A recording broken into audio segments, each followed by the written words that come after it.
Bienvenue dans le Millennial Podcast numéro 15, un podcast durant lequel j'ai eu le plaisir de recevoir Nabila Qaderi. Elle est coach et formatrice en leadership, certifiée Processcom, PNL et en hypnose ericksonienne.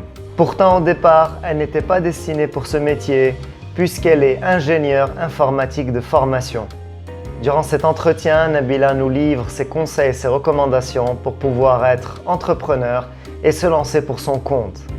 Beaucoup d'entre vous suivent mes podcasts sans forcément être abonnés à ma chaîne. Je vous invite donc à vous abonner à ma chaîne pour pouvoir d'un côté suivre mes différentes publications, être au courant à chaque nouvelle publication et aussi pour pouvoir m'aider à faire croître mon channel. Nabila, bienvenue au Millennial Podcast. Merci, moi aussi. Je te remercie d'avoir accepté mon invitation. Et je voulais te recevoir pour pouvoir aborder avec toi l'un des aspects de ta vie professionnelle, le fait que tu sois actuellement indépendante et que tu gères de façon autonome et indépendante ton business. Et Ok. pourtant, dans tes études, tu n'étais pas forcément dédié pour ça, puisque tu étais ingénieur en informatique et donc tu avais un chemin tout tracé dans le monde de l'entreprise et dans les organisations plus classiques. Et donc, j'étais curieux de savoir, qu'est-ce qui s'est passé, qu'est-ce qui t'a fait switcher, franchir le pas, et comment tu as vécu cette phase-là. Ok. Merci Mohsin d'abord pour ton invitation. C'est un vrai plaisir de contribuer à amener mon expérience pour les autres. Alors en fait, c'est une belle histoire, une longue histoire qu'on peut en raconter chacun.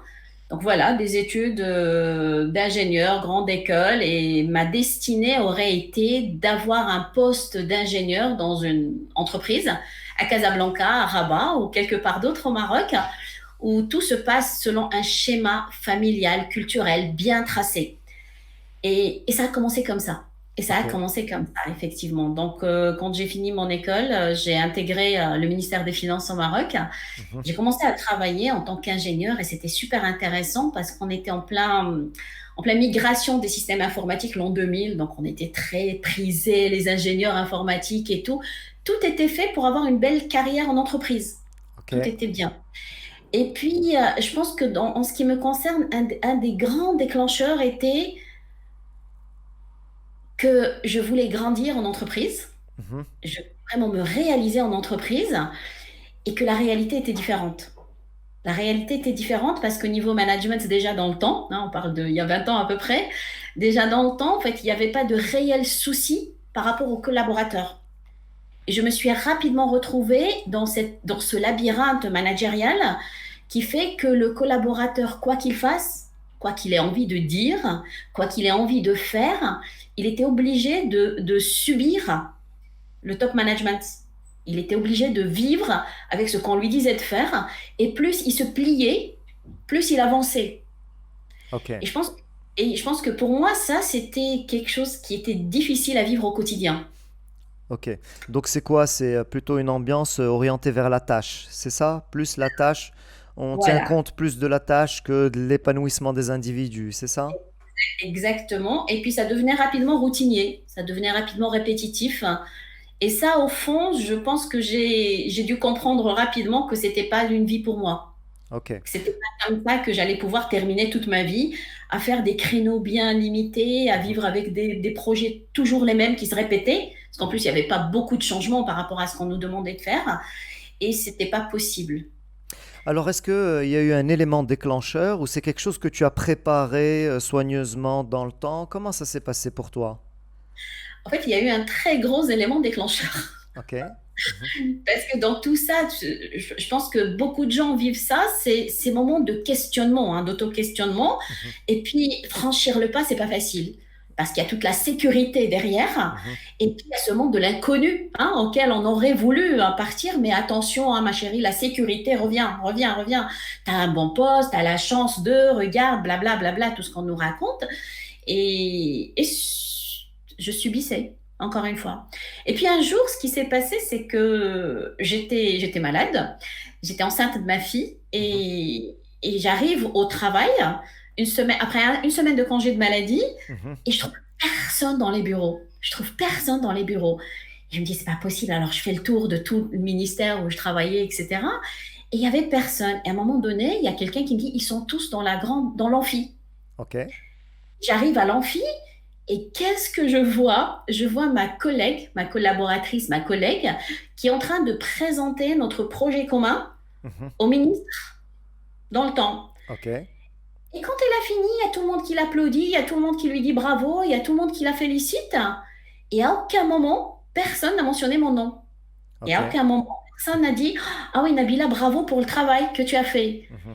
Et je pense que ça, c'est un grand élément déclencheur dans ma vie professionnelle, parce que je me suis dit que de toutes les façons, tu as beau bosser comme pas possible, Mhm. personne ne verra plus que ce que tu fournis. Mhm. Mais toi, en tant que fournisseur, tu ne seras jamais reconnu en tant que tel. Mhm. C'est à ce moment-là que toute ma vision de la carrière que j'appréhendais a basculé et que j'ai décidé d'aller vers d'autres horizons. Ok. Donc tu as ressenti une sorte d'ingratitude finalement, un manque de reconnaissance qui est important pour l'épanouissement des individus au sein des organisations. Et donc ensuite, comment s'est passé le switch? Quel a été ton premier switch? Alors, mon premier switch, et je pense qu'il n'y a pas de hasard dans la vie, et en même temps, il y a des circonstances, des opportunités qu'il faut saisir. C'est que mon mari était entre deux, entre rester au Maroc et repartir en France, puisqu'il avait fait toutes ses études en France. Ok. Donc, le déclencheur a été bon, ben, qu'il décide lui aussi, vu des circonstances qu'il avait vécues en entreprise au Maroc, de Mhm. repartir en France. Ok. Et du coup, je l'ai rejoint. Et à ce moment-là, j'ai compris que ce que je devais faire, c'était vraiment de travailler pour moi. Vraiment de travailler pour moi, vraiment de faire quelque chose qui me plaît. Ça, c'est super intéressant. Voilà. Mhm. C'est soit on a un domaine qui nous passionne, quelque chose dans lequel on a envie de s'investir au quotidien, Mhm. ou alors on garde la sécurité. Parce Ok. que si c'est juste avoir la liberté, c'est beau, c'est bien beau, mais derrière, il faut en vivre, hein. Hmm. Peut-être pas tout de suite, mais il faut en vivre, hein, de l'entrepreneuriat. Hmm. Et du coup, je pense que c'est la passion et le plaisir de faire quelque chose que nous aimons réellement, qui va faire que nous allons persévérer, que nous allons supporter, que nous allons faire ce qu'il faut pour franchir toutes les étapes et les obstacles que nous pouvons rencontrer. Ok. Donc tu t'es lancé dans le monde de l'entrepreneuriat. Quel a été le premier business avec lequel tu as commencé? Ah, c'est marrant parce que j'ai fait un switch et du coup un switch total. Ok. J'ai fait un switch total parce qu'à la base, je suis ingénieure en informatique. Mhm. J'ai fait des études donc en tant qu'ingénieure en informatique et j'ai travaillé en tant que tel, tout se passait très bien. Mhm. Et j'avais une partie de moi qui était, je vais dire, artistique, Ok. qui était qui aimait tout ce qui était artistique, qui aimait les matières, qui aimait les odeurs des peintures, qui aimait les couleurs, qui aimait tout ça. Mais on m'avait dit que c'est pas avec ça que tu allais vivre, hein. C'est pas en étant artiste que tu vas vivre. C'est pas en faisant des tableaux et en les vendant que tu vas vivre. Donc il y avait cette partie refoulée et je pense que le fait d'aller vivre en France a permis de se libérer, hein, de Ok. beaucoup de choses aussi. Mhm. Et j'ai réfléchi, je me suis dit, ok, comment est-ce que je pourrais concilier les deux?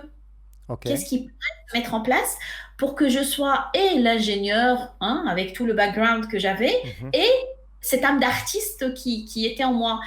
Et tout naturellement, à cette époque, ben, je me suis orientée vers la vente de meubles, vers la conception et la vente de meubles. Ok. Donc, j'ai commencé à dessiner mes propres gammes de meubles, à les Mhm. fabriquer au Maroc et à les vendre en France. Ce qui m'a permis aussi au début, hein, parce qu'au début, il y a une certaine fragilité, on ne peut pas dire le contraire, quand on n'atterrit pas directement dans une entreprise qui est faite, hein, par quelqu'un d'autre. Oui. Donc, la fragilité à laquelle j'ai peut-être pu échapper, c'était ce dépaysement total, Ok. puisque le fait de vendre des articles fabriqués au Maroc Mhm. a fait que j'étais chez moi au Mhm. Maroc Mhm. et chez moi en France. Ok. Donc j'ai pu garder cet équilibre qui m'a beaucoup aidé aussi pour avancer. Ok. Avec quel capital tu avais démarré? Tu avais un capital de base ou pas? Intéressant, moi. Soyons dans la transparence totale. Le capital à la base était La motivation. Ok, Le capital de base, c'était la motivation. Donc, en fait, 0 € à la base. Et je pense que c'est cette motivation qui a fait que ça a déclenché la décision finale de vraiment démissionner. De ok, vraiment démissionner, de vraiment arrêter de travailler en tant qu'ingénieur. Je veux dire, j'en ai profité parce qu'à ce moment-là, j'ai pu négocier un départ dans la boîte. Entre-temps, j'ai travaillé quelques mois en France ok, et j'ai pu négocier un départ parce que voilà, ça s'est fait. Donc, j'ai récupéré une petite somme. ok, Je sais plus que c'est, mais pas beaucoup, hein. Ça n'allait vraiment pas chercher beaucoup. ok, Et puis, bon, bah, avec ça, je vais commencer. J'ai commencé vraiment toute petite, hein, ok, vraiment toute petite. ok. Les gens autour de moi ne comprenaient pas. Tu vois, encore Mhm. une fois, les gens, hein, parce qu'on ne peut pas y échapper, les gens autour de moi disaient non, mais ça va pas la tête. Comment est-ce que tu peux être ingénieur en informatique Mhm. dans les années 2000, hein, Mhm. où on s'arrache les ingénieurs en informatique, Mhm. et que tu laisses tout tomber pour aller vendre des meubles, pour Mhm. aller vendre des objets de décoration? Et voilà, mais c'était ça. Mais plus les gens me disaient pourquoi, plus je me disais parce que j'aime, parce que j'aime, parce que ça me plaît, parce que je suis libre. Cette liberté derrière était très importante pour moi. Ok. Alors, quel a été le plus haut sommet dans lequel tu as emmené ce projet-là? Alors, ce projet, il a été emmené bien haut. Ça, c'est vrai. Ça, Ok. c'est vrai. Mhm. Parce que finalement, d'un départ avec pratiquement rien, Mhm. j'ai pu ouvrir 3 très grands magasins en tout cas, hein. Un de mes magasins faisait 700 mètres carrés en région parisienne, donc j'en suis très fière. Magnifique. Et voilà, donc j'ai pu ouvrir 3 grands magasins en région parisienne. J'ai commencé à avoir une chaîne de magasins, hein, avec les mêmes noms, etc., etc.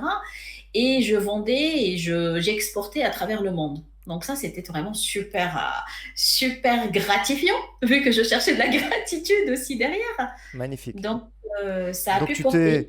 tu t'es construit ton réseau de distribution finalement, et donc tu avais tes boutiques avec des vendeurs.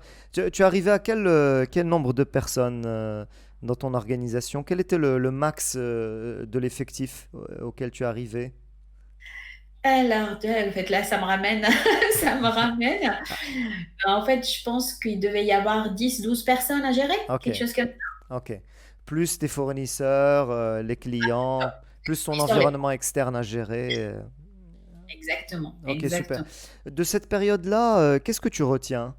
Quels sont les principaux enseignements que tu as pu tirer de cette phase-là? Alors, s'il y a un enseignement pour moi, hein, à retenir et même peut-être à ne pas refaire, c'est de ne pas tomber dans un des travers des entrepreneurs qui démarrent peut-être tout seuls et qui démarrent de rien aussi. C'est de vouloir tout faire à la fois. Ok. Mhm, Ça, c'est super intéressant mhm, parce que je suis d'une nature qui peut rapidement basculer vers le surcontrôle. Et par surcontrôle, je voudrais dire aussi de la non-délégation. Et c'était cette envie en moi de vouloir tout faire à la fois. Ça partait du dessin de l'article à sa commande chez le fournisseur, en fait chez l'artisan, hein, au Maroc ou ailleurs, parce que j'ai travaillé avec d'autres pays aussi, jusqu'à la vente, hein. Voilà, c'est de tomber dans ce délire, hein, on peut le dire, de vouloir tout faire à la fois. mhm.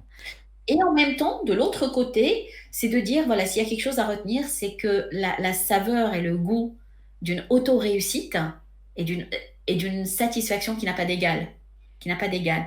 Lorsqu'on se rend compte à un moment donné qu'on est capable de vraiment arriver à ses buts et à les atteindre.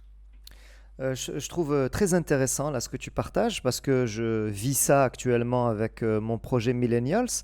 Alors c'est pas au même niveau du projet que tu as eu, donc là sur mon activité par exemple, j'ai besoin de construire un site internet, j'ai besoin d'améliorer mes visuels, j'aimerais créer de nouvelles vidéos, etc. Donc il y a un ensemble de choses à faire, et la question c'est comment connaître ses limites? Comment déterminer les choses sur lesquelles on devrait s'investir et les choses qu'on devrait déléguer? Ok, oui, oui, oui, effectivement, Mohsin. Alors en fait, là, moi, ce que je voudrais te dire, c'est les limites apparaîtront de par elles-mêmes lorsque l'objectif est bien déterminé au départ. Et souvent, la passion et cette envie d'aller vers la nouvelle aventure nous fait briller les yeux et nous fait vouloir aller un peu partout. Ce qui des fois peut nous perdre ou pas. Ça dépend de notre rythme, de notre cadence, etc., etc. Mais l'idée, c'est que si j'apprends à définir mon objectif correctement, avec les étapes à mettre en place, avec les deadlines à mettre en place, je pense que c'est quelque chose qui me permet de ne pas me délimiter. Alors ça, de ne pas perdir quelque part. Mhm. Et aussi, on ne peut pas freiner l'envie que nous avons en tant qu'auto-entrepreneur, ou en Mhm. tant qu'auto-entrepreneur débutant, Mhm. de vouloir tout découvrir à la fois. Mhm. Et ça me ramène encore à la notion d'objectif parce que rien ne nous empêche d'avoir plusieurs objectifs et Ok. de pouvoir juste les classifier par rapport les prioriser, comme une gestion de projet finalement. Donc un premier objectif, un deuxième objectif. Il y en a qui peuvent se chevaucher et c'est très bien. Il y en a qui sont complémentaires, c'est très bien carrément. Et il y en a qui doivent absolument se tenir à la fin d'un autre. Ok. Ok, super Nabila. Bah écoute, merci pour cette réponse. Ça va aussi m'aider à avancer dans mon projet. Donc actuellement, tu es coach et formatrice en leadership. Euh, Comment s'est fait encore ce switch? Comment peut-on laisser comme ça un business qui a demandé beaucoup d'énergie, beaucoup de travail, où tu es arrivé à 3 boutiques pour un moment encore switcher de domaine, switcher de registre? Il faut dire qu'il n'y en a jamais deux sans trois. Ok. Bon, l'idée, c'est que si pour certains, la vie est un lent fleuve tranquille, on va le dire comme ça, pour Mhm. d'autres, c'est pas forcément le cas. Ou c'est un fleuve aussi, mais peut-être pas aussi tranquille, ou voilà, chacun. J'ai ressenti le besoin de me reconvertir, on peut l'appeler comme ça, parce qu'en plus, la reconversion professionnelle est très à la mode en ce moment. Ok. Et voilà, et pour cause, parce que je suis tombée malade. En fait, j'ai eu un problème de santé. Et ce problème de santé a fait ce qu'on peut appeler une pause dans mon cerveau. Mhm. Et je suis arrêtée un moment en me posant la question, finalement, pourquoi est-ce qu'on vit? Quelle est la priorité? Quelle est ma mission? C'est très à la mode aujourd'hui de se poser la question, quelle est ta mission de vie? Ça Mhm. résonne chez certains, ça résonne moins chez d'autres. Mais en tout cas, moi, je connaissais rien du tout à tout ce domaine. Mhm. Rien du tout. Et c'est juste qu'en tombant malade et en croyant à un moment donné que j'allais perdre la vue, que j'allais devenir aveugle, que j'allais plus voir mes enfants, etc., etc., j'ai dit, attends, mais ça sert à quoi de courir partout dans le monde à chercher quelque chose qui finalement n'a pas d'importance? Et là, vous pouvez entendre quelque chose d'intéressant parce que je suis passée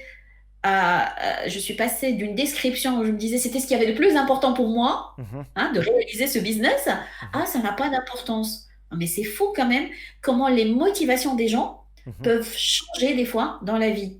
Mhm. Et c'est pas parce que je suis devenue folle, c'est pas parce que ça ne va pas, parce que les gens, encore une fois, autour, mais ça va pas, t'as fait ceci, t'as fait cela, comment tu vas pas arrêter de changer, tu vas changer tout le temps à chaque fois que tu vas rencontrer une difficulté, blabla. C'est pas ça, c'est pas ça. Mhm. C'est que des fois, en tant qu'être humain, il y a ce qu'on appelle Mhm. un appel interne. Et Mhm. cet appel interne, pour ceux qui connaissent ou qui veulent se documenter, il y a le voyage du héros Mhm. de Joseph Campbell qui est extraordinaire comme parcours. Ce voyage du héros commence par cet appel intrinsèque qui nous dit aujourd'hui, il y a quelque chose d'autre vers laquelle tu as besoin d'aller. Aujourd'hui, tu as besoin d'aller t'accomplir ailleurs. Ok. Et c'est OK. Et c'est OK. Et ça a démarré par ça, c'est-à-dire que finalement, la complexité humaine qui une fois fait ceci, une fois fait cela, la complexité humaine qui a fait que j'avais des collaborateurs et des vendeurs dans mes magasins qui m'ont volé, qui m'ont, qui m'ont aidé, Mhm. qui ont beaucoup vendu, qui ne Mhm. voulaient pas vendre, qui étaient motivés, qui Mhm. n'étaient pas motivés, Mhm. a fait que je me suis posé des questions, c'est finalement comment marche l'être humain, comment fonctionne l'être humain. Et si je pouvais avoir un impact là-dessus, et si je pouvais d'abord apprendre de par moi-même les différents outils pour être impactante en tant que chef d'entreprise, Mhm. pour avoir du charisme, pour avoir du leadership, me faire entendre tout simplement, Mhm. me faire entendre avec une certaine éthique derrière, ça c'est Mhm. important. Parce que je voulais pas revivre ce que j'avais vécu dans mon premier job où je Yes. travaillais comme une folle et que derrière, rien à foutre, Hmm. quelque part. Tout ce Ouais. qui comptait, c'était. Je voulais pas, je me disais non, non, non, non. Il y a certainement des choses qu'on peut faire et qui sont meilleures et Ok. qui peuvent faire que l'être humain, voilà, délivre beaucoup tout en étant heureux. Ok. C'est Alors, ça le déclencheur. dans une précédente discussion qu'on avait eue ensemble, tu me disais que quand tu avais démarré, tu voulais te lancer dans la formation, dans le coaching. Tu avais été, on va dire, gourmande. Ou en tout cas, tu as consommé beaucoup de formations. Donc tu as suivi beaucoup de formations, des formations certifiantes, et donc tu étais dans ton chemin pour pouvoir te professionnaliser dans ton nouveau métier. Avec du recul, et s'il y a des personnes là qui aimeraient se lancer dans le monde du coaching ou de la formation, qui voudraient suivre ton chemin, qu'est-ce que tu pourrais leur conseiller? Parce que tu me disais que pas toutes les formations ne se valaient, et certaines t'avaient servi alors que d'autres tu pouvais les éviter. Avec un peu de recul, quel conseil tu pourrais nous donner par rapport à ça? Ok, alors effectivement, aujourd'hui encore plus, le marché de la formation est très très riche, hein. Très Mhm, très riche, très fertile. Ça bouge et l'offre est tellement grande qu'on peut être perdu. Et c'est là où il faut être vigilant. Il faut être très très vigilant. Ça me ramène encore une fois, Mohsin, à poser la question de l'objectif, hein. Tu vois, hmm, c'est quel est mon ok. objectif? Hmm, Qu'est-ce que je veux faire et qu'est-ce que je veux mettre en place? hmm, Après, particulièrement pour le métier de coach, ce sur quoi je voudrais insister, c'est que c'est différent. Un coach n'est pas un conseiller. Un mhm, coach n'est pas un consultant. hmm. Donc, malheureusement, encore une fois, aujourd'hui, le marché pullule, hein, de personnes qui se réclament coach. C'est pas toujours bon, c'est pas toujours facile. Il y a les outils, hein. Si on veut être un formateur, on veut être un consultant, on veut être un expert dans un domaine, bien sûr, c'est OK, hein. Et on apprend ce qui est en relation avec son domaine. Ok. Maintenant, pour moi, être coach, c'est une autre colonne vertébrale, hein. C'est Mhm, la colonne vertébrale du métier, mhm, le métier de coach, qui va utiliser les différents outils mhm, qu'on aura appris. mhm. Et quand on manque cette colonne vertébrale, ben en fait, ça fait que le dos ne tient pas. Ok. Donc, beaucoup de choses. Et l'idée, encore une fois, c'est être vigilant avec qui je me forme. Hmm. Avec qui je me forme. Une chose à ne pas Négligé? oublier, Mhm, voilà, c'est mhm, de se dire, OK, cette aventure dans laquelle je vais m'inscrire, qui est la formation, ce voyage que je vais entamer, qui est la formation, qui est censé m'apporter des réponses, hein, il est censé m'apporter des outils transmissibles, hein, que je vais pouvoir mettre en place par la suite, hein. C'est qui la personne qui me les inculque? Ok. Quel est son background? Quelle est sa connaissance? Quelle est son expertise derrière? Quand c'est ça et que la personne, elle est vraiment dans son métier, je vais pouvoir acquérir les choses et je vais pouvoir les utiliser et les transmettre à mon tour. Ok. Le problème se pose quand on va se retrouver dans des formations, par exemple, ou avec des gens qui n'incarnent pas ce qu'ils disent. Pour moi, ça, c'est super important. Qui n'incarnent pas ou qui sont là juste pour délivrer de l'information sans vraiment en être dans la maîtrise. Ça laisse un flou. Ça laisse un flou derrière. Ça peut laisser un goût amer et ça peut faire que cette formation, finalement, ne va jamais nous servir. Ce Ok. serait dommage. Une Mhm. perte de temps, une perte d'argent, d'énergie et c'est pas l'objectif. Ok. Ok, super. J'aime bien cette idée, tu insistes dessus, celle de se clarifier les objectifs dans toute démarche. C'est ce que décrit Simon Sinek dans son concept Start with Why, et je pense que c'est un bon Exactement. rappel, c'est-à-dire que ce soit un projet d'entrepreneur ou si je veux me lancer dans une démarche pour devenir coach ou formateur ou autre, c'est bien me clarifier mes objectifs, mon atterrissage avant de commencer dans ma démarche de formation ou d'investissement, etc. Et je trouve que c'est Exact. un bon rappel. Ok. Si, est-ce que, Mhm. si je peux rajouter quelque chose, Mohsin, Ouais, vas-y. avec le why, hein, de l'objectif, Mhm. ce serait intéressant aussi de rajouter le who, hein, de qui est-ce que je veux être quand je serai la personne que je deviendrai. Mhm. Quelle est l'image que je voudrais véhiculer par la suite? Qu'est-ce que je veux que les gens voient de moi? Mhm. Et une fois que je suis claire avec ça, je veux être le formateur qui? Je veux être le consultant. Je veux être la personne qui vient donner son avis, qui se fait respecter et qui? Je veux être ceci, cela. On est dans le être, hein, dans le verbe être, hein, non plus dans l'avoir des compétences. Et là, si je suis OK avec ça, avec ce que je veux avoir et qui je veux être, je pense que l'alignement sera complet. Ok. Et il n'y a pas de être qui est meilleur qu'un autre, il y a juste le être auquel je veux m'identifier. Ok.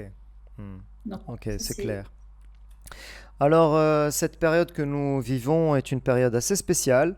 Il y a eu beaucoup de bouleversements. 2020, la 2021, l'année semble être aussi challengeante que 2020. Donc, où en es-tu dans ton cheminement, dans tes projets? Comment tu te vois là dans les prochains mois, les prochaines années? Quelles sont les prochaines cibles que tu t'es fixées? oui. Oui. Je pense que comme tout le monde, hein, ce que nous sommes en train de vivre est une période qui est assez spéciale, qui est assez propice, qui est bien propice, non pas assez, mais qui est bien propice au changement. Mhm, De toutes les façons, je pars du principe que nous vivons une certaine routine, une certaine stabilité, jusqu'au moment où il y a des éléments perturbateurs qui vont nous obliger à aller vers un nouveau système plus stable. mhm. Et pour moi, ben, je fais partie de tous les autres. Et ma réflexion s'est portée sur comment je vais appréhender les années qui arrivent avec un changement dans le monde de la formation, avec un changement dans le monde du coaching qui écarte le présentiel de plus en plus, dans lequel le visio devient maître. Et qu'est-ce que je vais mettre en place pour amener les gens à encore plus d'équilibre dans ce qu'ils font. Mhm. Donc en fait, mes objectifs pour les mois qui viennent déjà, hein, à moyen terme, c'est de bâtir des cycles de formation qui seront complets, qui amèneront les gens à vraiment bâtir un réel leadership, Ok. un réel leadership, un réel impact sur les autres, Mhm. un réel charisme, un réel bien-être finalement. Ok. Se Mhm. connaître pour mieux connaître les autres, c'est super intéressant. Si je ne me connais pas, je ne peux pas amener l'autre à faire quelque chose. Si je ne sais pas quelles sont mes limites, je ne peux pas amener l'autre à faire quelque chose. Mhm. Et pour moi, c'est un grand projet, un grand objectif que je me fixe pour les mois à venir. Ok. Et aussi, ce que je voudrais rajouter, c'est que la conjoncture actuelle m'a permis de réaliser Mhm. un rêve qui est là depuis très longtemps et qui est l'écriture d'un livre. Ok. Donc aujourd'hui, j'ai consacré les derniers mois, hein, pour rassembler toutes les connaissances que j'ai eues Mhm. et que j'estime être intéressante, importante, encore une fois, pour le manager d'aujourd'hui, le leader d'aujourd'hui, à mener une belle carrière, à mener un quotidien qui soit en même temps dans la sérénité Mhm. intérieure et en Mhm. même temps dans la puissance. Et les Ok. deux, des fois, certaines personnes peuvent dire c'est pas possible, mais si c'est possible. Donc, dans mon livre, je vais offrir des clés, des Mhm. outils clés Mhm. pour avoir un quotidien où on impacte dans le respect l'un de l'autre. Ok. Le livre va bientôt sortir et ce sera un plaisir de le partager avec tout le monde. Ok, super. Nabila, en 2020, est-ce que tu as connu une baisse de ton activité par rapport à 2019? On sait que la formation, le coaching a trouvé un relais avec le distanciel, avec la visio. Et du coup, est-ce que ça t'a permis d'avoir une année ISO avec 2019 ou ça a été différent? Comment tu l'as vécu? Alors, personnellement, je n'ai pas vu de différence à part le mode d'emploi. Ok, Je suis passée de présentiel à distanciel, ok, mais mes journées étaient tout aussi chargées. ok, Il y a eu ce flottement au mois de mars-avril ici en France, au début du confinement, où les gens savaient plus trop quoi faire, mais le visio s'est rapidement installé comme un d'accord. fait tout à fait. Ok, donc Donc, du coup, ça t'a permis de préserver ton activité et du coup d'avoir une activité, un run comme 2019. Ok, super. exact, Euh, exactement. alors, donc là, après ces différents changements de carrière, on va dire, ou de profession, est-ce qu'il t'arrive de temps en temps d'être nostalgique par rapport à ton premier métier et de te dire, ah, si j'avais continué dans l'informatique, si j'étais resté ingénieur informatique, est-ce que ça t'arrive des fois ou pas du tout? Ça m'arrive, mais pas dans ce sens, moi. Ok. C'est pas dans- Ça m'arrive de me dire, heureusement que je ne suis pas restée. Ah, heureusement que je suis pas resté. Je ne D'accord. suis pas restée, Ah, mais ok. heureusement, parce que je serais passée à côté de plein de choses. Ouais, c'est Non, ça, mais d'accord. Hmm. heureusement, et au fait, euh, je pense que c'est ça qui m'aide aussi, en tout cas c'est ma nature hein, de réfléchir comme ça, c'est que je pars du principe que rien ne se fait par hasard. Et Mhm. ce que nous vivons, nous avons besoin de le vivre. Et la meilleure chose qu'on puisse faire, c'est de l'utiliser au maximum, hein. C'est de rentabiliser, d'optimiser cette expérience pour en faire quelque chose avec laquelle on va continuer d'avancer. Donc Ok. jamais je pourrais me dire c'était de la folie d'avoir fait ingénieur en informatique. Non, jamais. Ça m'a permis de forger un esprit cartésien, ça m'a permis d'avoir un cerveau qui gère mes objectifs peut-être et mes projets comme un programme informatique derrière et tout. C'est OK. Mhm. Tout est OK, hein. C'est apprendre et avancer. Ma phase d'entrepreneuse, hein, où je faisais, où je dessinais mes objets, où j'allais chercher mes clients, mes fournisseurs, etc., ça m'a permis de développer la créativité. Mhm. Ça m'a permis de ne plus avoir peur d'aller vers l'inconnu. Mhm. Et Ok. au fait, chaque phase, elle a eu ses apprentissages. Mhm. Aujourd'hui, je ne me dis jamais, oh mon Dieu, j'aurais jamais dû faire ma période phase entrepreneuse avec mes magasins. Non. Quand je me rappelle cette période, même si des fois elle a été très difficile au début, hein, parce qu'il a fallu beaucoup, beaucoup travailler, Mhm. je me dis, waouh, c'est super. Mhm. C'était super. J'ai vécu des moments peut-être très difficile, très, très dur, hein. Je partais toute seule au marché à Marrakech pour chercher mes fournisseurs. Moi, toute seule, une femme dans la Médina, etc., etc. Et des fois, je partais même sans argent et je devais trouver des gens qui allaient me donner de la marchandise, me faire confiance, établir tout ça. Aujourd'hui, je le vois d'un autre œil et je me Mhm. dis, OK, tout ce que j'ai vécu est apprentissage. Mhm. Alors, comment l'optimiser, Mhm. comment l'utiliser à juste escient pour me dire voilà la leçon que j'en ai tirée et voilà comment je vais l'injecter dans le quotidien d'aujourd'hui. Ok. C'est Mhm. ça. Super. Donc non, pas de regret. Ok. Alors, j'ai ritualisé deux questions à la fin de mes podcasts que je pose à tous mes invités. Donc, la première question, c'est est-ce que tu peux partager avec nous un ou plusieurs titres de livres qui ont eu un impact important sur ta carrière et sur ta vie? Ah, oh, ouais, il y en a un. Tu vois, là j'y pense aujourd'hui. Je me rappelle pas du titre par contre. C'était un des premiers livres en développement personnel que j'ai lu. Ok, Et c'était un livre de Jacques Salomon. ok, Et je découvre ce monde de développement personnel dont je ne savais rien du tout. ok. Et dans ce livre, il y avait une phrase dont je me souviendrai toute ma vie, je pense. Cette Mhm. phrase, c'était quand on est en relation avec quelqu'un, c'est comme si on tenait un bout de ficelle chacun. Et la relation ne peut pas se tenir s'il y en a un qui lâche Hmm. le bout de la ficelle. Magnifique. Et j'avais trouvé, c'était quelque chose dans le temps hein, qui m'avait paru, waouh, Hmm. extraordinaire, excellente. Et aujourd'hui encore, j'utilise cette métaphore. Hmm. Et je me dis, je ne peux plus dire que je suis dans la relation si l'autre, à un moment donné, a décidé de lâcher le bout Hmm. de la ficelle. Et Magnifique. ça permet de donner du recul. Ok. Donc éventuellement, j'essaierai de retrouver le nom et on le mettra en copie. Ok, super. Tu as évoqué un livre aussi durant cet entretien. Tu as parlé du voyage du héros. Quel est le Oui, titre? oui. Mhm. Alors, le titre, c'est le héros à 12 visages, hein, je pense comme ça. Ok, Le héros à 12 visages de Joseph Campbell. ok, Et ça aussi, c'est un livre auquel je m'identifie beaucoup ok. parce que le voyage du héros, en fait, il n'y a pas un voyage, il y Mhm. a un voyage pour chaque projet. Ok. Il y a un voyage pour chaque objectif. Et c'est intéressant de savoir se positionner par rapport à son projet, hein. Tu Mhm. parlais tout à l'heure de gens qui veulent se lancer, par exemple, dans l'entrepreneuriat. C'est de dire aujourd'hui, j'en suis à quelle étape de mon projet, de Ok. mon voyage. Mhm. C'est peut-être juste l'appel, Mhm. parce que les étapes sont... non, je peux en parler? Oui, bien sûr. Oui, oui. Mhm. Parce que les étapes pour faire rapide, Mhm. tout projet démarre par un appel, alors que nous vivons dans une zone de confort, hein, Mhm. toute bonne, tout bien, et puis là, il y a quelque chose qui ne va plus. C'est un appel, comme je disais tout à l'heure, intrinsèque qui va nous dire, et il y a d'autres horizons qui t'appelle. Hmm. Et là, on a le choix.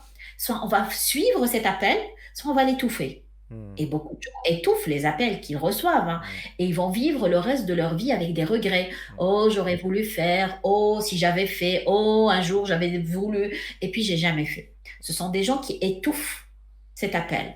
Et puis d'autres qui y sont plus attentifs. OK. Donc, j'écoute cet appel et je me dis, OK, qu'est-ce que je fais avec ça? Oui, mais ça va pas être facile. Ouais, mais c'est. Mais ouais. Ah ouais, c'est pour ça que ça s'appelle le voyage du héros en même temps. Hmm. Mais il décide de l'entamer. Et si on se projette, hein, comme il y a longtemps, dans ces voyages de héros d'il y a longtemps, Oui. on peut s'imaginer, on remplit son sac à dos, hein, et puis voilà, on prend un bâton peut-être, et on commence le voyage à pied, un long voyage. On sait qu'on va, mais on ne sait pas où est-ce qu'on va. Hmm. C'est ça qui est. On sait Mhm. qu'on avance, qu'il faut y aller, mais vers où? Quelque chose, je cherche quelque chose, mais où et quand et comment et combien de temps, je ne sais pas. OK. La deuxième étape, c'est que j'avance dans mon. Enfin, la deuxième, j'entends l'appel et après j'avance dans mon voyage. Mhm. Et qu'est-ce qui se passe? Ben, je rencontre les ennemis, je Yes. rencontre des obstacles, Les challenges. Mhm. je rencontre les challenges. Hmm. Et là commence le combat, Yes. hein. Voilà, qu'est-ce que je fais? Je retourne, je continue d'avancer. Je combats, je brave tout ça et j'avance, ou j'abandonne et je reviens. Vous voyez, en fait, chaque étape est un challenge en lui-même. Hmm. Et ce qui est intéressant aussi dans le livre de Joseph Campbell, c'est qu'il nous dit, c'est à ce moment-là qu'il faut trouver les alliés. OK. Mhm. À ce moment-là, il faut trouver les sponsors. Tu vois. OK. C'est à Mhm. ce moment-là qu'il faut savoir s'entourer de personnes qui vont nous amener des solutions, qui vont nous amener de l'aide, qui vont nous aiguiller vers le bon chemin. Mais en tout cas, on a besoin de ces alliés pour avancer. OK. Et puis on avance, hein, parce qu'on est épaulé, hein, quelque part. Et quand on avance, ben, on finit par trouver le Graal, par finir la chose qu'on recherche, hein, Hmm. l'objet qu'on recherche, chacun, hein, son objectif, par atteindre l'objectif. Mais aussi, ce qui se passe, c'est que quand je trouve cet objectif, je m'arrête pas là. Mhm. Parce que le grand voyage du héros, c'est de prendre le Graal et de revenir avec à son village natal pour le Magnifique. brandir et de dire, voilà, ok, je suis arrivé, Mhm. je suis parti, je suis arrivé, et j'ai besoin de cette reconnaissance des gens autour de moi pour me dire bravo, Hmm. hein, pour me dire bravo. Et Et l'occasion aussi de partager les enseignements. Hmm. exactement, Hmm. exactement. Parce que retrouver le Graal et rester avec, je vais donner une métaphore comme ça, hein, enfin une image comme ça, trouver le Graal dans un coin caché dans une forêt ou dans une montagne ou un truc, et rester avec dans la montagne, ça sert à quoi? N'a pas une Ça grande sert à utilité. Ouais. ça n'a pas OK. d'utilité. Hmm. On a besoin effectivement de revenir, en faire profiter tout le monde Mhm. pour que ça ait des répercussions. Mhm. Et c'est ça qui est beau. Donc en fait, ce voyage du héros, il est magnifique. D'ailleurs, entre parenthèses, tous les grands films et réussites de films, ils sont écrits sur ce scénario-là. Mhm. Donc il y a Yes. toujours un appel, ça part et puis ça revient et puis voilà la récompense à la fin. Donc moi, je fais de telle sorte à ce que mes objectifs soient un voyage. Magnifique. Et bien, j'aime bien cette notion. Magnifique. Alors ça nous amène à notre deuxième question, Nabila. Si tu devais te donner un conseil, si tu devais donner un conseil à Nabila à ses 15 ans ou à ses 16 ans, qu'est-ce que tu lui dirais?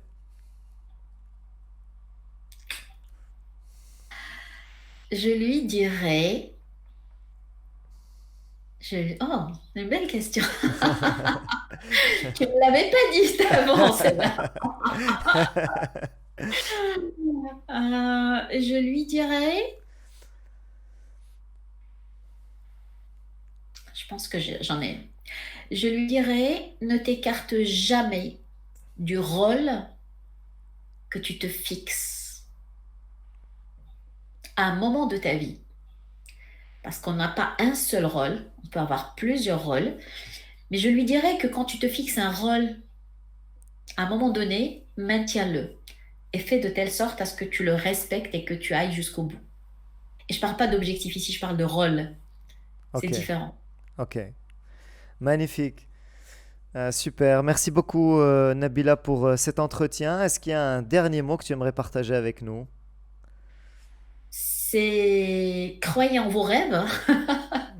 Croyez en vos rêves, c'est la meilleure motivation. C'est croire en ses rêves et faire de telle sorte à ce qu'ils se réalisent. N'étouffez pas l'appel du héros à l'intérieur.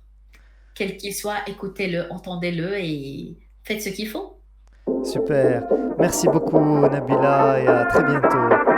Merci à toi, Racine, c'était un plaisir.